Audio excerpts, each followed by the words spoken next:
They see something that said, take a look at what happened. Snipers were on a roof nearby as a would-be assassin fired at former President Trump. Videos of the snipers online have people chiming in on the incident and the response. A former military and police sniper is here with his take on what happened and what it's like to protect a president. Welcome to Crime Fix. I'm Anjanette Levy. When a 20-year-old man climbed onto a roof last Saturday with an AR-15 in Butler County, Pennsylvania, he was able to do so with Secret Service, local law enforcement, and trained snipers nearby. Thomas Crooks, who's been described as a loner by former high school classmates, was seen on the roof before firing his shots. He's going down!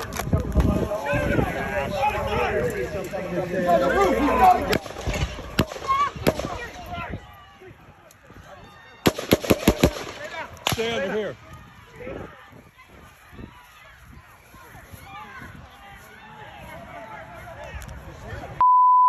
He's on top of the roof. Don't go over there. He's on the roof, buddy.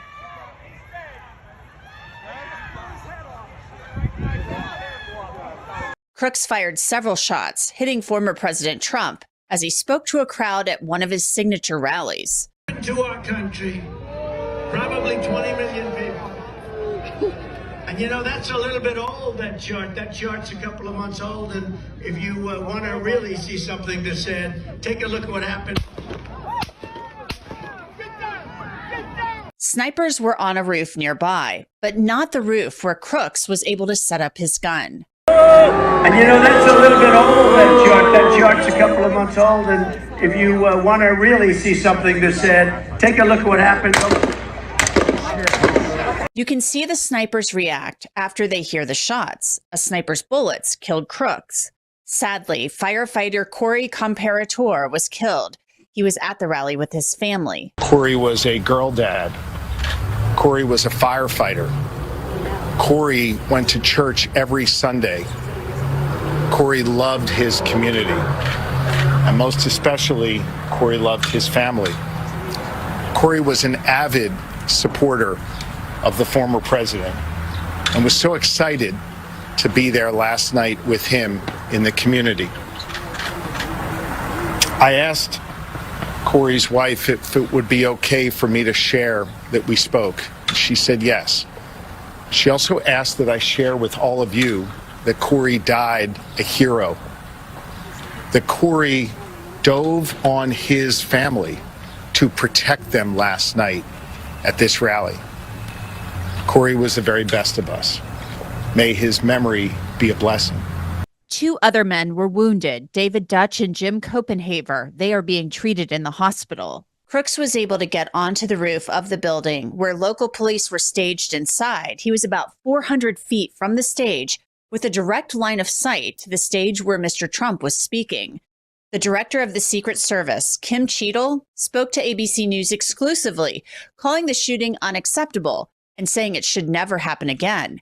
Cheadle also told ABC News that she was still gathering details, but confirmed that Crooks was identified as suspicious before he fired the shots, calling the time frame a very short period of time.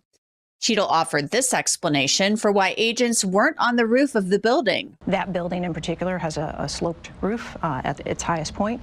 And so, you know, there's a safety factor that would be considered there, that we wouldn't want to put somebody up on a sloped roof. And so, you know, the decision was made to secure the building from inside. And Cheadle has taken a lot of ribbing for that comment on social media. The roof where the snipers who shot Crooks were positioned were on a sloped roof. All of this raises a lot of questions. We're seeing snippets of the snipers online, and as the shots were fired, it looks like they are in position. So what happened? Why wasn't Crooks taken out sooner before he fired the shots? I have a great app to tell you about that will help give you cash back when you buy gas and food. It's called Upside. It gives you real money back. Here's how it works. Download Upside and look at the offers. When you find one, claim it and then pay with your debit or credit card. I used Upside to get cash back on gas, and I got more than $5 back on 1 tank of gas. You cannot beat that. To find out how much you could earn, click the link in the description or scan the QR code on your screen and use the promo code CRIMEFIX to get an extra 25 cents back on every gallon on your first tank of gas.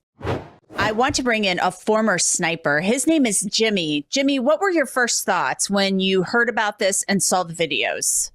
I was just surprised that it had happened. My son actually told me right before his birthday. His birthday was the next day. And when I heard about it, it wasn't surprising to a point of it actually happened. I was really happy that he was alive, though. When you saw the videos and the picture, you know, with social media, everybody can comment now on everything. People have opinions. So when you've seen the videos of the snipers on the roof, and it almost looks like they see something and then you hear the shots. What do you think is going on when you look at that video as they're looking into the scope of their guns, but you hear the pop, pop, pop? So I'll start from the beginning of because I've done that actual detail. I've done that for Biden, actually. When he was the vice president, I did that detail. And I was a sniper on a roof. And essentially what you do while you're up there is you have a whole week of planning where you go out there like a week before. And you do what's called, in the Marine Corps, we call them field cards. So you go out there and you say, this area could be a threat. You calculate what your ballistics would be in that particular event should something happen in this area. So you're ready to have your gun ready in that area. Then you'll say maybe over here, 600 yards away, there could be something going on here. Basically, you put points in the area that say, hey, if something happens here, this is where I'm going to be looking.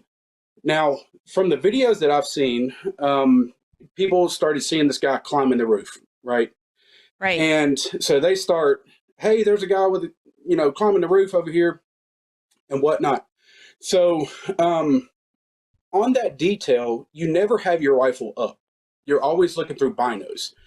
Once you pull your rifle up and you are looking in an area, you have determined that there is a credible something going on, whether it be a threat, whether it not be. Something is going on there, though. Because once you pull up that gun in the Secret Service, the guys that are on the ground, if they see you pull up your gun, they understand that something bad is going on. So the fact that they were already behind their gun, they understood that something was happening. Now, did they see that guy? I can't tell.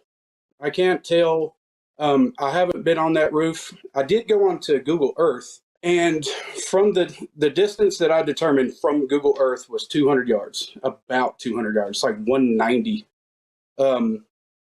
So the distance wouldn't have been a problem for those guys. The issue would have been the dead space on the peak of the roof.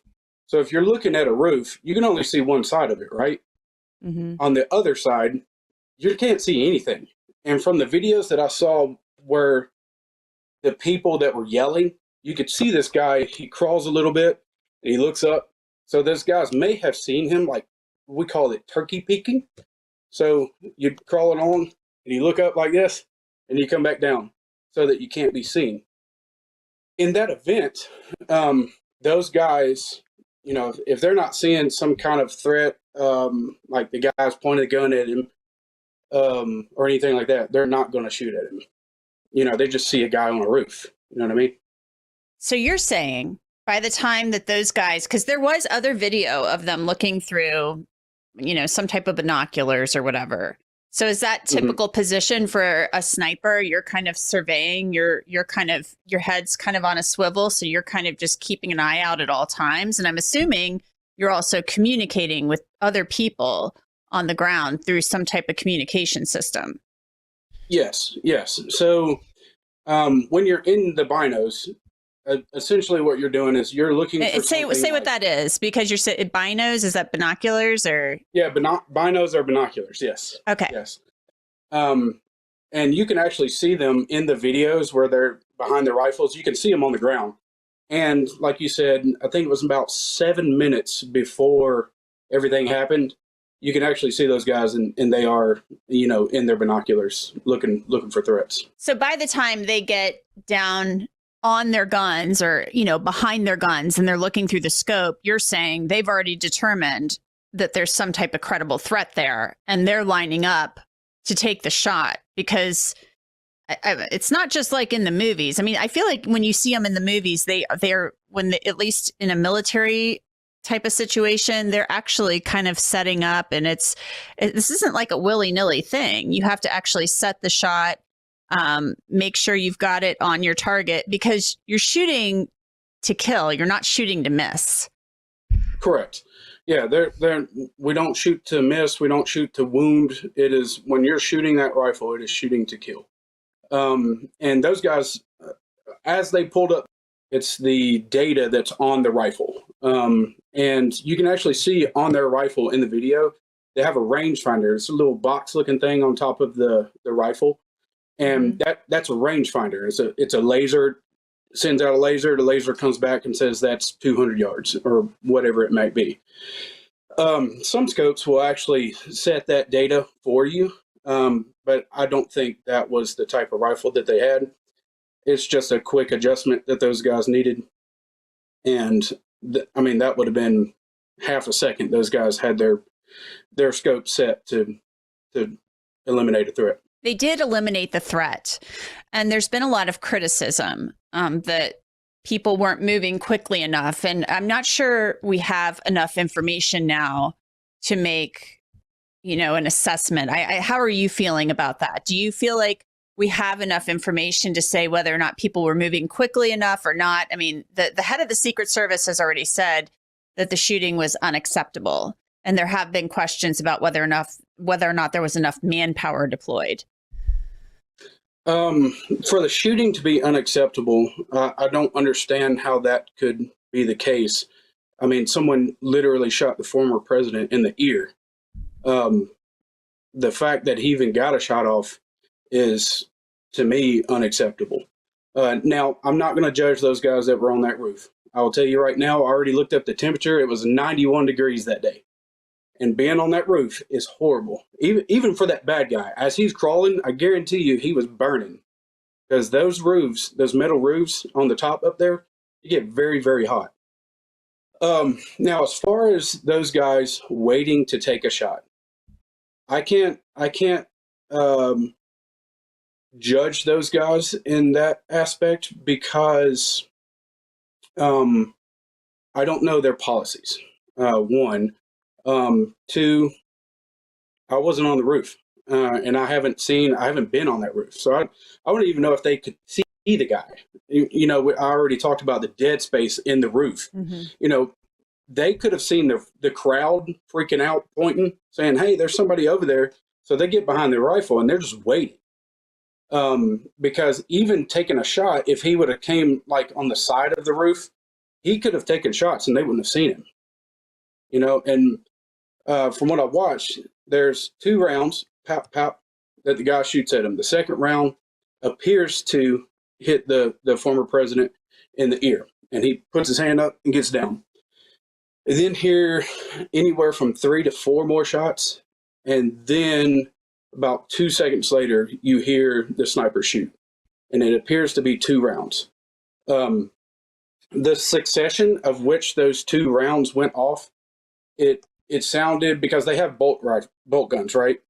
Those do not shoot very fast. You're not going to go pow, pow, pow, pow, pow. It'll be pow, pow, pow, right? So it appears that both the snipers may have shot. I can't say that for sure, but that may have been the case. The head of the Secret Service also told ABC News, she was Kim Cheadle, she was talking with Pierre Thomas of ABC News and was asked about there not being snipers on the roof where Thomas Crooks was able to set up his gun. And she said something about possibly there being a safety issue with the sloped roof. Snipers are well trained. And I would assume no matter where you've been trained to be a sniper, whether it's the military or local law enforcement, that you are trained to shoot from a variety of locations. Because if you're a sniper, you're going to be in situations potentially where the conditions are not ideal. Yeah, and the matter of the position would have been up to the snipers themselves. They were on a sloped roof, so that makes no sense. They literally were on a sloped roof. So if that's a matter of concern for you, why did you have them on a sloped roof? And it's up to those guys. And I guarantee you, as a sniper, you do not care about the position. Now, yes, you want to sit there for 8 hours, you're probably going to pick something a little more comfortable. But that's not the case.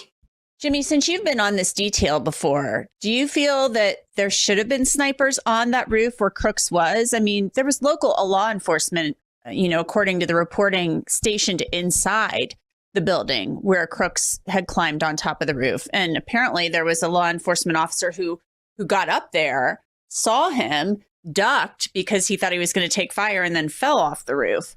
So it seems to me, I mean, it's like 400 feet away with a straight shot to the former president. It seems to me that you should have somebody up there, whether they're local law enforcement or federal.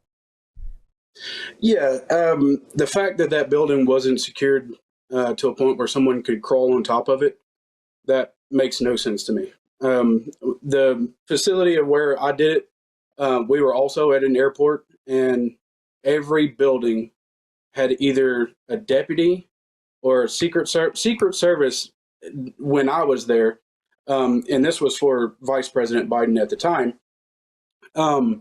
They were mainly with him. Everything else was secured by local law enforcement. But we had every building had a deputy standing there, ready to secure the area, ready to respond. The fact that this guy was able to climb a roof, that is a total failure in my eyes. Well, Jimmy, is there anything else you'd like to add about this? It sounds to me like you think that we need some more answers and some changes need to be made. Yeah, the FBI is investigating. I would definitely like to know what they have to say and what they find out. Now, I don't want these guys, the snipers that took that shot, I'm not here to judge them. I don't want any ill will towards those guys because we don't know. We don't know what they were seeing in the scope. And until they come out and say it, or it comes out in the investigation, we don't know. Still a lot of questions, and we're only a couple of days out from this, really a few days. Jimmy, thank you so much for joining me. I appreciate it. Yes, ma'am. And that's it for this episode of Crime Fix. I'm Anjanette Levy. Thanks so much for being with me. I'll see you back here next time.